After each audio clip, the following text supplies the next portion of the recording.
Okay guys, dahil may iilan nag-request ng ating part 2 sa ating mga ginawa para ating mapadali ang ating monetize. O baka part 2 and last na to.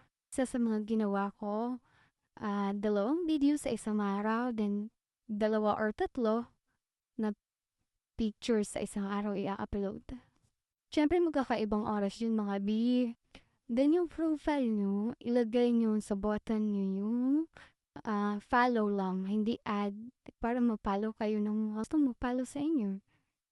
Kasi kung ad, 5,000 na kayo, limit na kayo, hindi na kayo ma-add. So, kailangan follow button yung nakalagay doon. So, sa mga hindi alam, ilalagay ko na lang dyan sa screen kung paano lagay ng button dyan. Okay?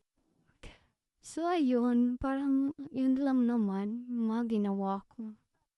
Pag naisip ko yung mga ginawa ko, basta nakalimutan ko na eh. Pag naisip ko, kung i-upload ko ulit,